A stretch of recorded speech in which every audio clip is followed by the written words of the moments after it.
Welcome to Redbeard and the Den of Tools. Howdy ho, guys and gals. It's Red, your friendly neighborhood tool bear, back again here in the Den of Tools. And today we're here to dispel a myth, and that is about Flux Core welding. Flux Core welding is one of the things I often hear people asking, like, hey, I want to learn how to weld. I don't have a huge budget. I want to get started, or I got some small jobs. Can I do it with a Flux Core welder? And you always get the guys who want to prove, they want to do the weird flex thing about, oh, I've been doing welding for at least 4 years, and yeah, you can't use a Flux Core. Yeah, it's a bunch of hooey. Always remember, first of all, that grinder and paint will make you the welder you ain't. That and the fact that, everyone's got to start somewhere, and also every tool has a job. And if you don't know what the job is for that tool, that says more about you than it does about the tool. So today we're going to compare the Chicago Electric Flux Core 125 versus the titanium, their new Easy Flux or whatever. Now, I gotta say this. This welder right here, the Chicago, the black, heavy as a sack of, anyway, this thing's been around for eons. I think it might be older than me. And this is the one often you see people in forums going, hey, can I use this? And people just shooting it down and stuff. And I'll be honest, this is not a great welder. Okay, the first problem is you're dealing with 110 versus 220. 220 is where the real power comes in. And we'll talk about welding basics and stuff close to the end of the video. We'll get into that. And the other issue is that it's Flux Core, and true, professional welders like to look down on Flux Core. But we're going to compare it we're going to be using some of this Vulcan Easy or Flux Core welding wire. And the reason we're using this stuff is it's like with a car. You could take a cheap car, put good tires on it, and it'll drive better than a good car with cheap tires. It's where the rubber meets the road. And we're going to be using it against the titanium Easy Flux 125 amp welder. Now, in most cases, you've seen where we're doing the good, better, best thing, and the titanium's the better to Chicago Electric Welding's good, and of course the Vulcans are the best way up there, unobtainium kind of things. But usually what you see is these better levels they're not that much more, and it makes the price difference, the choice to go up. Like, if I could fix the things I don't like about it, it wouldn't cost that much to do it and go ahead and get this. In almost every case, I always say, go ahead and jump up to the better, because it just fixes all the problems with the cheap one. But in this case, this is a hefty price difference. It's almost twice as much. I've seen that other welder is cheap. I think it was $90 or something. Right now there's a coupon at $99. So, you're getting close to twice the price there for the better, not much less the best. But, is it worth it? Well, we're going to talk about that. And the other thing we're going to do is we're going to fix one of the easiest fixes on any welder, even some of the higher end welders, and that is the grounding clamp. Most of these welders, even as I said, some of the higher ones come with just ridiculously cheap grounding clamps. And because this is AC welding, as is 90-some% of all the welding that gets done these days, it's a circuit. And if you've got a bad ground, just like in your car or anywhere else, you're not going to get a good circuit. So for a $14 fix, and yeah, you can throw a 20% coupon on that. Yeah, that's a stupid easy fix that you should do. And I don't care if you got a Miller or what, you should be getting upgrading that grounding clamp. And we're going to talk about some of the other tools we use real quick. I used a Franklin hands-free portable workstation with this. And I also used some of the electric welding magnets. Just, you don't want to use your fingers in there holding it, right? And also, I highly recommend getting a TIG torch holder or something like this, because you don't want to be setting down a hot torch on something that's flammable or can melt or whatnot. All right, as I said, we're going to get into the basics about the different kind of welding and stuff first. But I know you guys like to see the pretty pictures and stuff. So I know we got a lot of members of the short attention span theater group here today, so we're going to jump right into the good stuff, and then we'll talk about the other stuff later. Okay, a quick talk about our welding setup today.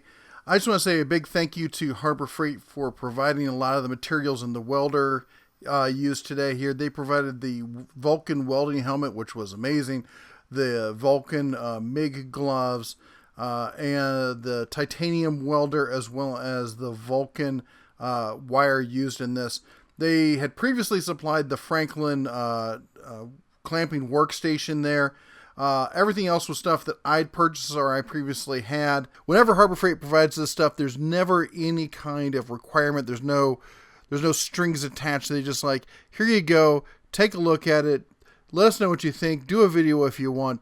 There's never any requirements on my end, and there's also I'm never paid for any of this, so it's always my honest opinion.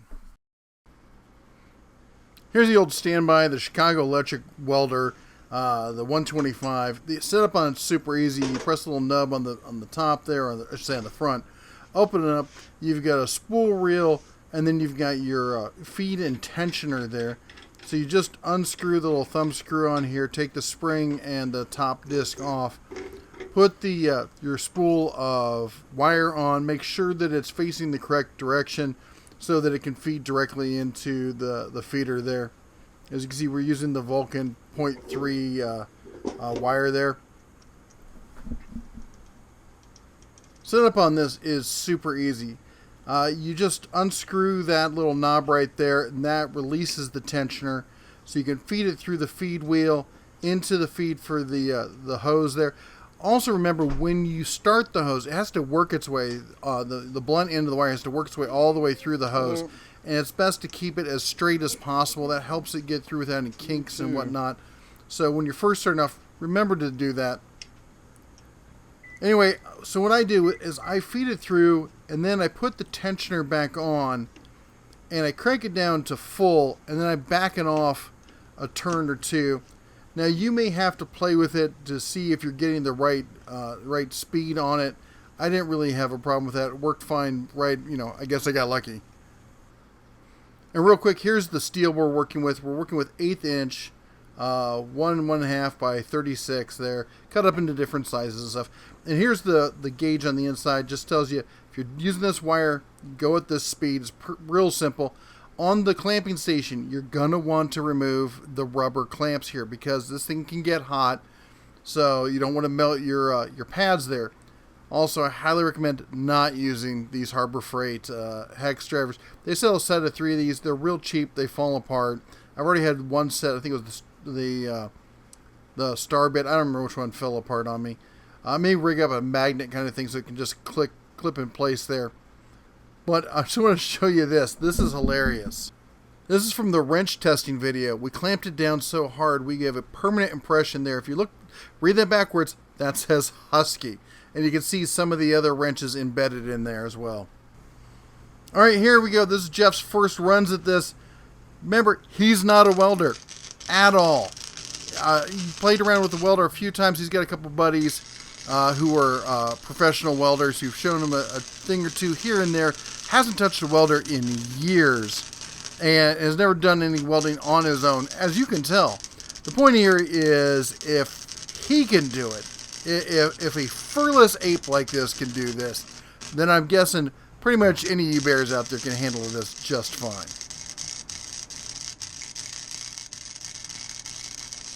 Alright, then for the setup, all we did was we took some flat bar stock, a couple of the magnets, set it up at a right angle here. So we're just going to do try to weld this top piece to the right angle piece at the bottom. There you can see there's a lot of smoke coming off of this. But then again, that's the flux on this. You want to do this outside. This is not an indoors kind of thing. I had the garage open there, but we had a fan blowing to get the air moving out of the garage. So there was plenty of circulation there. Not a closed environment kind of welding.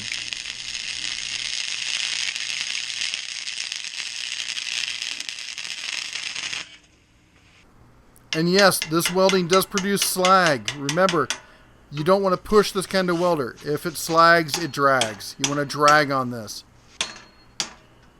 And as you can see, even though it's not a great welder, it held up just fine.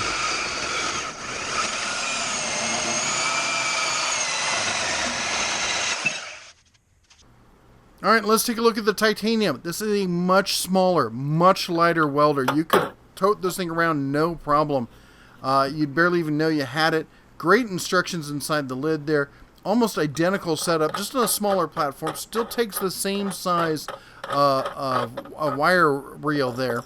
But and the setup is exactly the same. Take that off, feed it through the feeder with the tensioner. Again, you want to make sure that you've got the hose there straight, so when it comes out, it's not feeding into something or not kinking in the feed hose there. One significant difference on this, not only does it have a wire feed speed, but it's got a power setting as well. And that's going to vary depending on the kind of steel that you're trying to weld, because you want to get good penetration. Here's our first pass here with the titanium welder. As you can see, completely different type of handle here.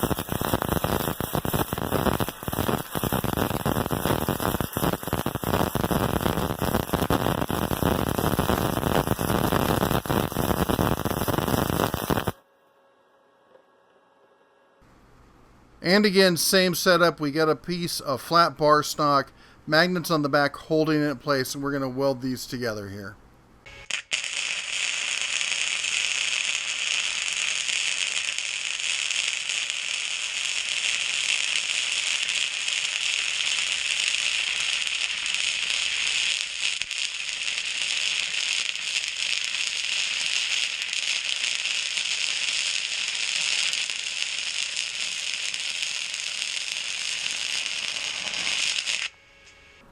As you can see, all the spatter there. One of the downsides to Flux Core, it's not as nice and clean,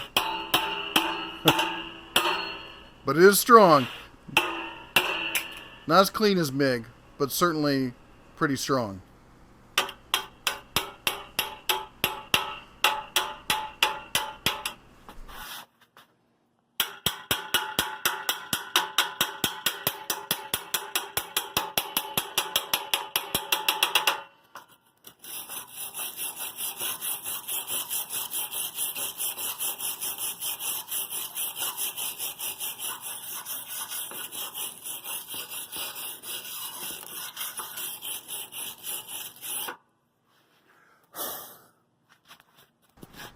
And again, we're going to cut off a sample here so we can examine what the core weld actually looks like.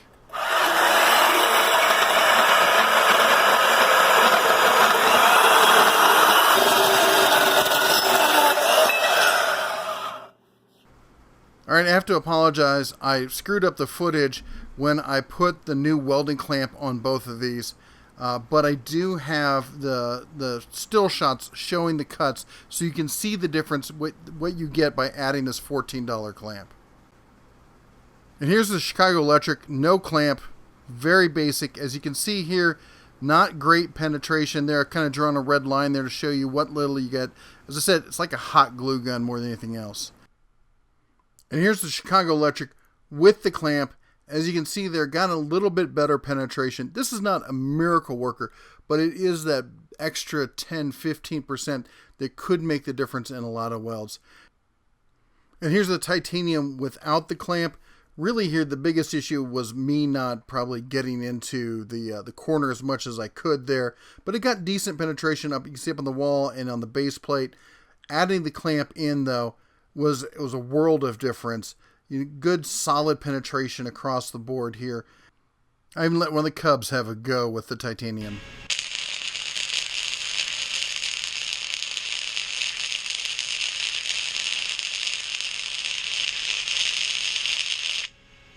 That's so cool. Well, there you go. What'd you think there? You know, just like in every other line, it seems that better is like they take the basic and they just upgrade everything you hate about it, everything that annoys you, and make just a really solid DIYer prosumer grade, tool. I could even see some pros using this. I'm not saying like in a fabrication shop, but my gosh, if you had to fix some fences and stuff like that, now okay, maybe you go stick or something like that. But this thing is so light, so easy to carry around. It's ridiculous. And they fixed the gun on it. It's a lighter weight gun. It doesn't have that silly shroud on it, which you don't need for something like this. Obviously, they just reused a MIG gun on the Chicago Electric, and with this one, it's more streamlined. I honestly thought I wouldn't like it, and it's way easier to use. Better controls on it. They switched from the DC to the AC. I will say I don't like the strap. That stupid carrying strap is ridiculous. Just put a dang handle on the thing. How hard would that be? Anyway. As I promised, we're going to get into some of the basics for those of you who want to understand what welding is. Okay, first rule of welding is oxygen bad. All right? Oxygen will, I'm not going to get into the technical stuff here. I'm going to recommend a book here at the end you can read. But oxygen is, it ruins welds. That's what it does. And so you're always trying to get the oxygen out of the welding area. And that's, what are you going to do? Blow on it? That ain't going to work. So what you do is you use gas. And you flood the area where you're welding with another type of gas, an inert gas, something that won't burn, because if you put, let's say you used hydrogen in there, you'd get some explosive results. So you're going to use an inert gas, and what that does is it pushes the oxygen out of the way so that the weld isn't going to get corrupted by it. Now, we're going to talk real quick about the basic kinds of welding. MIG. MIG is the kind of welding that's so easy it makes everyone look good. It makes anyone look like a professional welder almost. And the way MIG works is you've got a single gun and a wire gets fed from the machine in through the gun down into the welding location. But what's different than what you saw here is that there's also gas. There's a tank, like I just showed you, hooked up to the back of the MIG machine. And through that cable there, the hose, there's also welding gas. And it goes through, flows out through the cone and creates what's called a gas shield. Basically, a little bubble of gas. There's no oxygen there, so you can get a good weld. And the wire is consumed, and it pushes through just like the Flux Core. And we're going to talk about that in a little bit here. The next kind you hear a lot is TIG. Now, I always think of TIG as like, that's the pretty stuff. If you follow any welders on Instagram and they're going, look at the bead I laid down today, or the stacked dimes or stuff like that, the beautiful rainbow kind of welds, man, that's almost always TIG. TIG is what I always think of as like the high-end, beautiful welds. And the way that works is almost completely different. Now, again, you've got a handle here that's attached to a machine, and in that you've got gas flowing through it and electricity. But there's no cable. So you see the back half of the handle there, the gray part at the top, has got a tungsten, I think it's tungsten rod in it. And it comes down there, and what happens is you create an arc, and then you've got a second stick, a filler stick, that when you create that melted when you create that melted puddle with the tip of the TIG welder, you then sweep that your welding filler rod in there, and it melts a little bit of it off, and that's how you create that kind of stacked dime look. Welding is as much an art as it is a science. You got to understand the science to be able to do it, but to be able to do it, making it look good, doing it right, that's where the art comes in, and that just comes from practice. Next kind of form we see is called stick. Now, the benefit of stick is that you can do it about anywhere, and you can do it about anything. A lot of welding, you got to make sure you got a clean, prepped surface. Stick don't care. Right? He's like a honey badger. Stick don't care. Stick will go anywhere. And the reason for that is instead of having a gas, it's got another material in it that burns. So you see there that light gray down the center? That is a type of flux, if you will. And it burns along with the material. And then when that flux burns, it creates the gas barrier. Now, the problem with that is it also creates slag, which also helps seal the weld. And then you got to knock off and clean off and stuff. Stuff like we talked about with the Flux Core. Now, Flux Core is, let's be honest, it's the redheaded stepchild of the welding world. Nobody wants to admit it's there. It's not as pretty as TIG. It's not as clean as MIG. You get a lot of splatter from it. You got the slag you got to deal with. And yes, by the way, guys, it was the 70s. Don't judge, all right?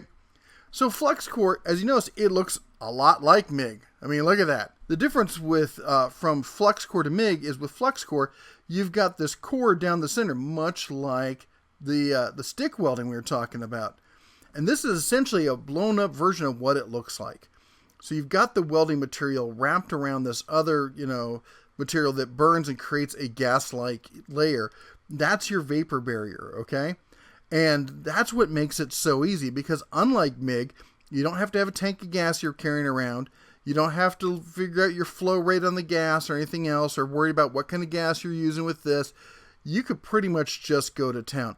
That makes this a great welder to learn the basic concepts of flow, puddle control, that kind of stuff, and how to get, make sure you're getting enough penetration and all that kind of stuff. And I think, for the price, oh my gosh, I mean, you can pick up the Chicago Electric for under $100. If you want to do something easier and nicer to get some real welding, you can pick up the titanium.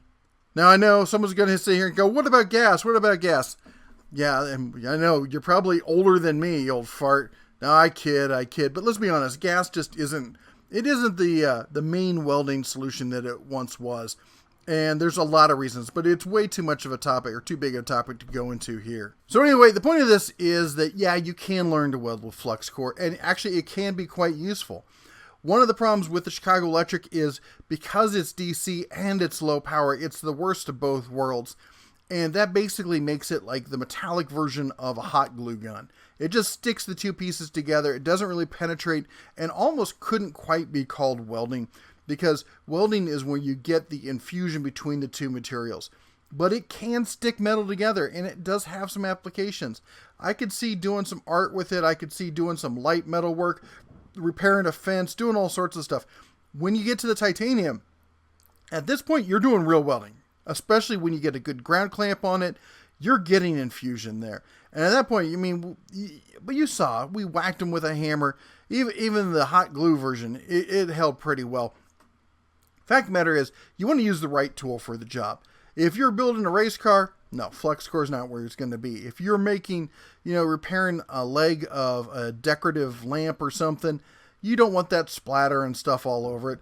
But, if you're doing something for the garden, if you're doing something for the shop, if you're doing some experimental work, or if you're building a go-kart for the Cubs. And as I said, I promised you I was going to show you some of the stuff that you can use to get better. First of all, Welding for Dummies is an excellent book.